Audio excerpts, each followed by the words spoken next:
નમસ્કાર રામ રામ મિત્રો, આજે આપણે એક એવા ટ્રિપલ મર્ડર કેસની વાત કરવાના છીએ જેને સૌરાષ્ટ્ર, રાજકોટ અને જામનગરના સમગ્ર પંથકની અંદર ચકચાર મચાવી દીધો હતો.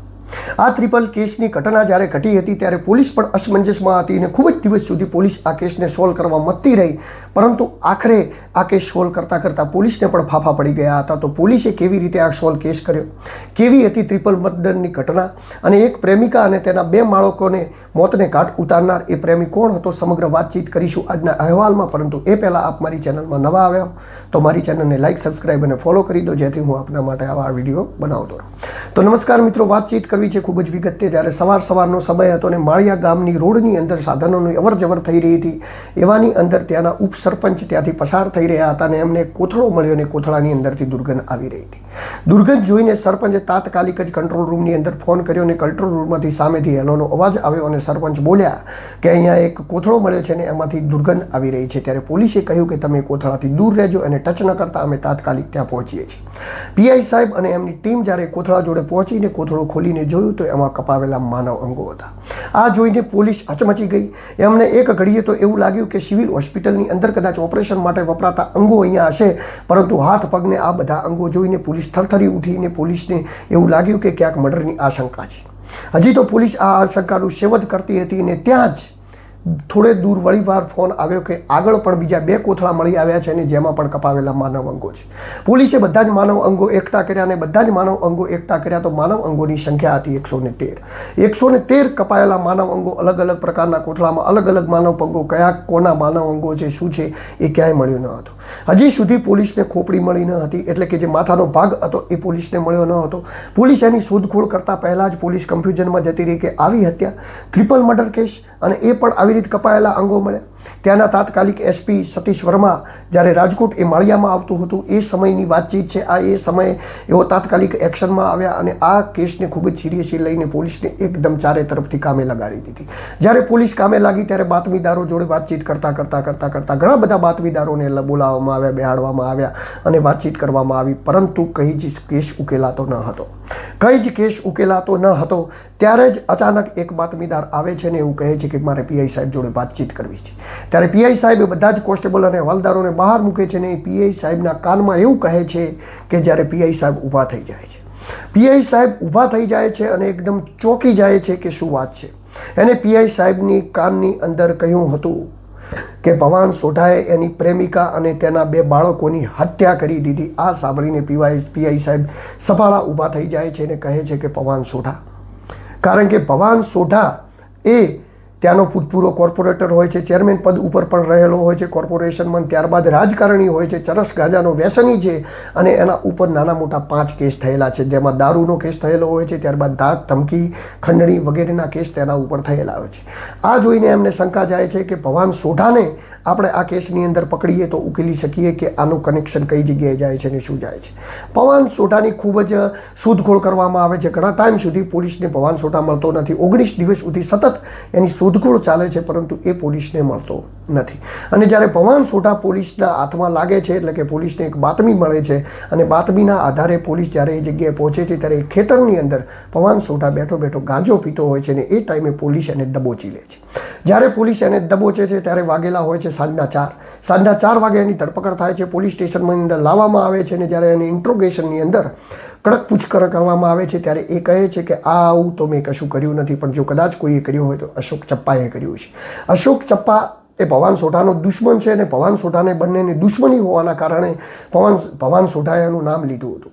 પોલીસને આમ તો શક અશોક ચપ્પા પર પણ જોત, એ પણ કોઈ સીધો વ્યક્તિ ન હતો, એ પણ ગુનેગાર જ હતો, પરંતુ એ ઘણા સમયથી જેલમાં છે, એટલે જેલમાંથી એ બહાર આવ્યો ન હતો, ન તો એ પેરોલ ઉપર આવ્યો હતો કે ન તો એ કોઈ રજાઓ ઉપર બહાર આવ્યો હતો. આથી પોલીસને એના પર શંકા જતી નથી અને પોલીસને એવું લાગે છે કે બંનેની દુશ્મની છે, એટલે જ આને જ કંઈક કરેલું છે અને આને જ ઢીમ ઢાળી દીધું છે. ને ત્યારે આખી જ ઘટનાની વાતચીત કરતાં પોલીસ કડક રીતે પૂછપરછ કરે છે. ત્યારે ભવાન સોઢા જે વાત કરે છે, વાત જોઈને સમગ્ર પોલીસ કર્મચારીઓ ચોંકી જાય છે.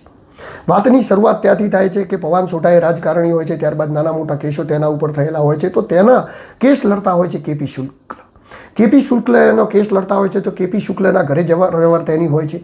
કેપી શુક્લના ઘરે એની અવરજવર હોવાથી કેપી શુક્લની પત્ની એટલે કે રંજન શુક્લ જોડે એની આંખ મળી જાય છે અને રંજન શુક્લ જોડે એની આંખ મળવાથી બંનેને એકબીજા પ્રત્યે પ્રેમ થઈ જાય છે અને બંનેને લવલફડું થઈ જાય છે. આ બંનેને લવલફડું થયું એ વાતની ખબર ક્યારેય કેપી શુક્લને પડી જ નહીં, પરંતુ કોઈ કારણસર કેપી શુક્લ કોઈ બીમારીના કારણે કે કોઈ કારણસર કેપી શુક્લનું નિદાન થઈ જાય છે અને જ્યારે કેપી શુક્લનું નિદાન થઈ જાય છે ત્યારે પોલીસ એ જગ્યાએ એટલે કે પોલીસ એ ઘરે પહોંચે એ પહેલાં ભવાન શુક્લ એ જ ઘરે રહેતો હોય છે જે ઘરે રંજન શુક્લનું ઘર છે. રંજન શુક્લના ઘરની અંદર જ રહેતો હોય છે, પડ્યો પાથર્યો ત્યાં જ રહેતો હોય, ત્યાંથી તે બહાર જતો નથી હોતો અને ત્યાં જ રહેતો હોય છે અને ત્યાં જ મળી રહે છે. તો આ વાતચીત જ્યારે શરૂઆત થાય છે ને આ વાતચીતની જ્યારે ખબર પડે છે, પરંતુ એવું કેવી રીતે બન્યું કે આટલી બધી ટ્રિપલ હત્યાઓ કરી નાખીને એનો ભેદ ન ઉકેલાયો? તો પોલીસે એ જગ્યાએ રાખીને એટલે કે ભવાન સોઢાને ત્યાં રાખી અને પોલીસ એ ઘરે પહોંચે છે જે રંજનનું ઘર હોય છે. કારણ કે અત્યારે પોલીસને પૂછપરછ કરતાં એ ખૂબ જરૂરી હોય છે કે રંજન શુક્લના ઘરે પહોંચે ને એ ઘરે જઈને તપાસ કરે કે ત્યાં શું થયું છે. જ્યારે પોલીસ ઘરે પહોંચે છે અને તપાસ કરે છે ત્યારે રંજન શુક્લનું ઘર 1 મહિનાથી બંધ હોય છે. 1 મહિનાથી બંધ હાલતમાં પડેલું આ કેસ જ્યારે તાળું ખોલીને પોલીસ અંદર પ્રવેશે છે ત્યારે ચારો તરફ ખૂનના દાગા પડ્યા છે. ચારો તરફ ખૂનના દાગા પડ્યા છે. ત્યારબાદ માંસના લોચા પણ ત્યાં પડ્યા છે ને આવી રીતે ખરડાયેલા ઘરની અંદર જ્યારે જાય છે ને પોલીસ શોધખોળ આદરે છે અને ત્યાં જ એક કોન્સ્ટેબલ ફ્રીજ ખોલે છે ને ચોંકી જાય છે. જ્યારે ફ્રીજ ખોલે છે ત્યારે ચોંકી જાય છે ને અંદર જોવે છે તો એમના 2 બાળક અવની અને દેવદત્તના માથા ત્યાં પડ્યા હોય છે. એટલે કે કપાયેલા માથા ભવાન સોઢાએ ફ્રીજની અંદર સંતાડી દીધા હતા. ત્યારબાદ પોલીસ આની સમગ્ર તપાસ કરે છે. ઉપર ટંકીની અંદર જાય છે તો ટંકીની અંદર તપાસ કરતાં ત્યાં હજી કપાયેલા અંગો બીજા ઘણા પડ્યા હોય છે ને જેના માત્ર વારંવાર સોલ્ટ, મીઠું અને એસિડ નાખવામાં આવતું હોય છે. આ સમગ્ર ઘટના જોઈને પોલીસ ચોંકી જાય છે અને પોલીસ બધું જ કવર કરે છે અને બધું જ કવર કરી અને FLSમાં મોકલે છે અને ત્યારબાદ ઇન્ટ્રોગેશનની અંદર ભવાન સોઢાને એ પૂછવામાં આવે છે કે તે કેમ આવું કર્યું. જ્યારે પૂછવામાં આવે છે કે ભવાન સોઢાને કે તે કેમ આવું કર્યું ત્યારે ભવાન સોઢા જે ખુલાસો કરે છે એ જોઈને તમે મિત્રો ચોંકી જશો. કારણ કે એની પ્રેમિકા અને એની પ્રેમિકાના બંને બાળકોની હત્યા કરી. પોલીસ માટે નવાઈની વસ્તુ હતી કે આવું કેમ થયું, કોઈ દુશ્મની નહીં, કાંઈ નહીં, પ્રેમ લફડું હતું, તો પછી આવું કેમ કરવું પડ્યું હશે. તો આ બંનેની આંખ મળી જાય છે, પ્રેમ થાય છે. કેપી શુક્લના મોત બાદ ભવાન સોઢા એ લગભગ રંજન શુક્લના ઘરે જ રહેતો હોય છે અને ત્યાં જ પડ્યો પાથર્યો રહેતો હોય છે. આ ત્યાં રહેતા દરમિયાન રંજન શુક્લની નજર એ એમની પ્રોપર્ટી પર બગડે છે. રંજન શુક્લની પ્રોપર્ટી ખૂબ જ હોય છે એટલે ભવાન સોઢાની નજર બગડે છે અને ભવાન સોઢાની નજર તેની પ્રોપર્ટી ઉપર બગડે છે. કારણ કે રંજન શુક્લ જોડે 1 દુકાન, 2 બંગલા, ત્યારબાદ જમીન જાગીરી અને ઘણી બધી પ્રોપર્ટી હોવાથી કેપી શુક્લ છોડી ગયા હોવાથી એમના બાળકો અને એમનું ભવિષ્ય સિક્યોર હતું. પરંતુ આ લવ લફડાના કારણે આ જે લવ લફડું કર્યું એના કારણે એવો બ્લેકમેલ કરવા માંડે છે અને બ્લેકમેલ કરતાં આ આગળ વધતું જાય છે અને ત્યારબાદ પૈસા લેવાનું ચાલુ કરે છે. એ જ બંગલામાં જે બંગલો હતો મતલબ કે રંજન શુક્લનો એ સદન બંગલાની અંદર દારૂની ભઠ્ઠી ચાલુ કરવામાં આવે છે અને દારૂની ભઠ્ઠી ત્યાં ચાલુ હોય છે અને એકવાર પોલીસ ત્યાં રેડ કરે છે એટલે બંગલાને પણ જગ્યાએ સીઝ કરી દેવામાં આવે છે. તો આ જગ્યાએ વારંવાર જતો હોય છે, વારંવાર આ બધું કરતો હોય છે. પરંતુ એવું તો શું બન્યું કે એને આ હત્યા કરવી પડી ને કેમ આ હત્યા કરી એના વિશે પણ આપણે જરા થોડી ડિટેલમાં ચર્ચા કરીશું. ધીરે ધીરે રંજન શુક્લ આ બધી વસ્તુઓથી કંટાળી જાય છે અને આ બધી જ વસ્તુઓથી કંટાળેલી રંજન શુક્લ એક દિવસ ચોથા જ માળે જ્યારે બંને પોતપોતાની અંગતપણો મારતા હોય છે એવા સમયની અંદર રંજન શુક્લ આને કહે છે કે તું હવે કોઈ કામનો નથી રહ્યો અને હવે તારામાં પહેલાં જેવું કોઈ ટેલેન્ટ નથી રહ્યું. આ સાંભળીને એને એકદમ ગુસ્સો આવી જાય છે કારણ કે ખોપડું એનું મગજ ચટકી જાય છે. એના મગજમાં ઘણા ટાઈમ સુધી એકની એક વસ્તુ ઘૂમ્યા કરે છે કે મને આવું કેમ કહ્યું, રંજને મને આવું કહ્યું છે, એનો અર્થ રંજન મને છોડી દેશે.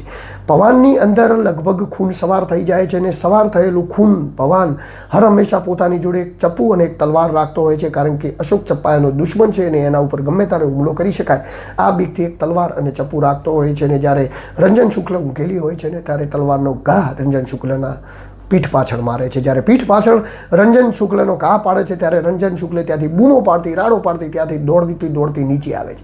જ્યારે નીચે આવે છે, બચાવ કરે છે ત્યારે તેના બંને બાળકો જાગી જાય છે, અવની અને દેવદત્ત. અવની અને દેવદત્ત બંને જાગી જાય છે.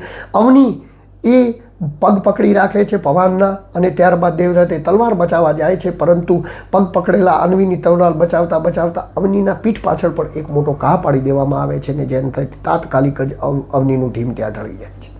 ત્યારબાદ તેનો પુત્ર દેવદત્ત એને પકડી રહ્યો છે, એને બચાવ કરી રહ્યો છે, પણ ભવાન ઉપર જે ખૂનની હવસ ચાલુ થઈ હતી, ખૂનની હવસ જોતા આ એક કોઈ કંટ્રોલમાં આવી શકે એમ ન હતો, એટલે દેવદત્તનું માથું પણ ધડથી અલગ કરી છે. ત્યારબાદ હવે બાકી રહી હતી ખાલી રંજન બાકી રહી હતી. રંજન રૂમની અંદર જતી રહી, ઓરડાની અંદર જતી રહી, ઓરડાની અંદર જતી રહી તો રૂમને તોડી અને એ જગ્યાએ ઘૂસી ગયેલો લોહી લુથાણમાં ફરતી રંજનને પકડી અને ભવાન એ રાત્રે ખૂની ખેલ ખેલ્યો અને રંજનનું ગળું પણ ધડથી અલગ કરી દીધું. આ બધાનું જ ગળું ધડથી અલગ કરીને હવસનો પૂજારી થઈ ગયેલો, ખૂનની હવસનો પૂજારી થઈ ગયેલો ભવાન એ હવે શું કરે શું ના કરે એને કંઈ સૂચતું ન હતું. એને એક આ કામ તો કરી નાખ્યું, પરંતુ આ યોજના જે કરી હવે એ યોજનાને અંજામ કેવી રીતે આપવો આ વિષય ઉપર એ સવાર સુધી વિચારતો રહ્યો અને સવારતા વિચારતા એને વિચાર આવ્યો ત્યારે એને એક આઈડિયા મંગાવ્યો. આઈડિયા એ મંગાવ્યો કે એને એના ભાણેજ જે ફેક્ટરીની અંદર નોકરી કરતો હતો ત્યાંથી 5 કોથળા મંગાવે છે. ત્યારબાદ એના પુત્રને એવું કહે છે કે મારે અશોક ચપ્પા જોડે દુશ્મની છે એટલે એના માટે એસિડ જોઈએ છે, એટલે પુત્ર એને એસિડ લાવી આપે છે. અને ત્યારબાદ એના એક સંબંધીની ગાડી માગે છે. ત્યારબાદ સંબંધીની ગાડી માગે એટલે લાશના ટુકડા કરીએ ઉપર મેઠું અને એસિડ પભરાવી અને કોથળા લઈ અને કચ્છ તરફ રવાના થાય છે. જ્યારે કચ્છ તરફ જતો હોય છે ત્યારે વચ્ચે પોલીસનું ચેકિંગ ચાલુ હોય છે. એટલે પોલીસનું ચેકિંગ ચાલુ હોય છે એટલે એના અંદર ડર ગભરાટ થઈ જાય છે કે પોલીસ કદાચ ગાડી ઊભી રાખશે તો આપણું શું થશે, પોલીસ ગાડી ઊભી રાખશે તો આપણું શું કરશે, એમ કરીને એ કચ્છ તરફ જવાનું માંડી વાળે છે અને પાછો વળી જાય. પાછો વળીને માળિયા રોડ ઉપર જ અલગ અલગ જગ્યાએ 3 કોથળા નાખી અને ઘરે જતો રહે છે. નિરાશથી ઊંઘતો હોય છે. નિરાંતથી ઊંઘતો માણસને ખબર ન હતી કે ક્યારે પોલીસ આવી ચડશે અને એને ધડથી દબોચી લે છે. જ્યારે પોલીસને આ બધું જ ઘટના સ્થળે મળ્યું ત્યારબાદ આ બાતમી કેવી રીતે મળી ને કેવી બાતમીના આધારે પોલીસે આ સમગ્ર કેસ ઉકેલ્યો એની વાતચીત હવે આપણે કરીશું. જે વ્યક્તિએ પીઆઈના કાનમાં આવીને કહ્યું હતું કે આ હત્યા કરી તે વ્યક્તિને કોણે એવી બાતમી આપી છે, તો એ ઘટના એવી ઘટે છે કે જ્યારે ભવાન એ હવાસનો શિકારી બની ગયો હોય છે, વ્યસનનો શિકારી બની ગયો હોય છે, ત્યારે રોજ રાત્રે એ જતો હોય છે રંજન શુક્લના ઘરે. જે જગ્યાએ હત્યા કરી છે ત્યાં 25 દિવસ સુધી એ જાય છે તો તેને રસ્તામાં એક કિન્નર મળે છે. કિન્નર પણ ગાંજાનો વ્યસની હોય છે ને આ પણ ગાંજાનો વ્યસન. તો બંને જગ્યાએ ગાંજો પીવા જાય છે ને જ્યારે કિન્નર પૂછે છે કે અહીંથી દુર્ગંધ ખ્યાની આવી રહી છે ત્યારે ભવાન કહે છે કે મેં આની હત્યા કરી નાખી છે ને આ વાત જો તે કોઈને કહી તો હું તને પણ મારી નાખીશ એવી ધમકી આપે છે. બંને ત્યાં નશો કરે છે ને ત્યારબાદ નશો કરી અને એ કિન્નર જોડે શારીરિક શોષણ કરવામાં આવે છે. એટલે કે બળજબરી એનું શારીરિક શોષણ કરવાની માગણી કરે છે અને ડરના મારે એ કિન્નરનું શારીરિક શોષણ કરવામાં આવે છે. એટલે કિન્નર બહાર આવીને આ વાત ટકાવી શકતો નથી અને એના એક મિત્ર હોય છે એને વાતચીત કરે છે અને એનો મિત્ર એ પોલીસનો બાતમીદાર નીકળે છે. એટલે આ રીતે એક કિન્નરના લીધે સમગ્ર કેસ ઉકલાયો. આ ટ્રિપલ મર્ડર ઘટના જ્યારે ઘટી ત્યારે સમગ્ર રાજકોટ અને જામનગર પંથકની અંદર હાહાકાર મચી ગયો હતો કે આ રીતનું મર્ડર કોણે કર્યું છે. એ ટાઈમના એસપી સતીશ વર્મા અને અજય તોમર એ જામનગરના એસપી હતા અને સતીશ વર્મા એ રાજકોટના એસપી હતા. તો બંને આ કેસને ઉકેલ્યો અને જ્યારે આ કેસને ઉકેલ્યો ત્યારે બંનેનું એક જ નિવેદન હતું કે અમે અમારી જિંદગીની આટલી મોટી સર્વિસની અંદર આવો કેસ ક્યારેય જોયો નથી. આ કેસ ત્યારબાદ તો ટ્રાયલમાં ચાલ્યો ત્યાંથી FLSનો રિપોર્ટ આવ્યો અને FLS રિપોર્ટની અંદર 3 હત્યાઓ એ કરી હોય પુરવાર થઈ, એના તલવારો મળી આવી, એના ઘા મળી આવ્યા અને બધું જ કોર્ટની અંદર પ્રૂફ થયા બાદ કોર્ટે એ ભવાન સોઢાને ફાંસીની સજા ફરમાવી સેશન કોર્ટે. ત્યારબાદ ભવાન સોઢાએ હાઈકોર્ટમાં ગયો અને હાઈકોર્ટમાં એવી અરજી કરી કે મને ફાંસીની સજા ન કરો, તો હાઈકોર્ટે એની અરજીને માન્ય રાખી અને એને આજીવન ઉમ્ર કેદ જ્યાં સુધી જીવે ત્યાં સુધી જેલમાં રહેવાનું એવી સજા ફરમાવી દીધી. અને આજે પણ ભવાન સોઢા 71 વર્ષની ઉંમરે જેલમાં છે. એટલે કે રાજકોટ મધ્યસ્થ જેલમાં બંધ છે અને એનો પુત્ર ત્યારબાદ એનો ભાણેજ અને જે સંબંધીની જે ગાડી પકડાઈ હતી એ ગાડીદાર સંબંધી જ્યાંથી એસિડ લાવ્યા હતા એ એસિડવાળા વ્યક્તિ અને બધું જ એક વસ્તુ તપ્પુ તલવાર જે જગ્યાએથી લાવવામાં આવ્યું હતું બધી જ કડીઓ પોલીસે મેળવીને બધાની ધરપકડ કરી નાખવામાં. ઘણા બધા લોકોનો જે ગુનો નહોતો બનતો કે ગુનામાં નહોતા એ લોકો નીકળી ગયા અને જે ગુનામાં સીધી લાઈનની અંદર સામેલ થયા હતા એ આજે પણ જેલમાં છે. તો આવડો મોટો કેસ પોલીસે કેવી રીતે ઉકેલ્યો, શું કર્યું, એ હતો આ ક્રાઇમ ફાઇલનો કેસ. આવા અનેક પ્રકારના કેસો વિશે આપણે આપણી ચેનલની અંદર વાતચીત કરતા રહીશું મિત્રો. પરંતુ એક વાત નક્કી છે કે કોઈ પણ ક્રાઇમ ઘટે છે તો ક્યારે ઘટે છે જ્યારે પ્રેમ, લફડું, કોઈ પણ વસ્તુનો એંગલ મળે છે, એંગલ હોય છે ત્યારે જ કોઈ પણ ઘટનાઓ ઘટે છે. ઘણીવાર એવું થતું હોય છે કે જે વ્યક્તિને તમે જેવું ધારતા હો છો એક વ્યક્તિ એવો હોતો નથી. તમે કોઈને પ્રેમ કરતા હો, તમે કોઈના જોડે પ્રેમમાં જો તમને એવું લાગતું હોય કે દુનિયાનો ખૂબ જ સરસ વ્યક્તિ છે પરંતુ એના અંદર રહેવાનિયત છુપાયેલી હોય, એના અંદર મર્ડર છુપાયેલી, એના અંદર કેટલી કેટલી વસ્તુઓ છુપાયેલી હોય, એ વસ્તુથી તમે ઘણીવાર અંજાન હોતા હો છો. અને આ જ રીતે જ્યારે આ હકીકતો સામે આવે છે ત્યારે ઘણીવાર દેર થઈ જતું હોય છે. રંજન શુક્લે ક્યારે કલ્પના નહીં કરી હોય કે તેને આટલા સમયથી પ્રેમ કરનારો વ્યક્તિ એટલે કે ભવાન સોઢા અચાનક ગુસ્સે થઈ જશે અને તેને તલવારના ઘા મારી બેસે. પરંતુ તેને ઘા માર્યા, તેના 2 બાળકોને માર્યા, તેની જિંદગી રેસાઈ ગઈ. કારણ કે એના જોડે તો એવું પણ નહોતું કે પૈસા નહોતા, ખૂબ બધી પ્રોપર્ટી હતી, તેમ છતાં પણ તેની જિંદગી રેસાઈ ગઈ. એટલે આવી બધી ઘટનાઓથી બચતા રહો, સલામત રહો અને કોઈ પણ એવું કાર્ય ન કરો કે જેનાથી તમારા જીવનમાં આવી ક્યારેય મુસીબત આવી શકે. આપણા વિડીયો બનાવવાનું ઇન્ટેન્શન જ એ છે કે આવી ઘટનાઓ જાણી અને તમે જીવનની અંદર એ બચાવ કરી શકો કે ક્યારેય તમારા જોડે આવી ઘટના ઘટે કે આવી ઘટના થાય કે આવું ઘટના ઘટવાનું વિચાર આવે એ પહેલાં તમે આ ઘટનાની અંદરથી નિવારી શકો કે એમાંથી બહાર નીકળી શકો. તો નમસ્કાર, રામ રામ મિત્રો. આ કેસ હતો જામનગર અને રાજકોટની સરહદ માળિયા ગામનો અંદર, અને જેને ઉકેલનાર એસપી હતા સતીશ વર્મા અને અજય તોમર સાહેબે આ કેસને ઉકેલ્યો હતો. અને ત્યારબાદ આ કેસ લગભગ આજે ઘણા બધા વર્ષો થઈ ગયા છે, પરંતુ આ કેસ એ સમયે એ પંથકની અંદર ચચકાર મચાવનારો હતો.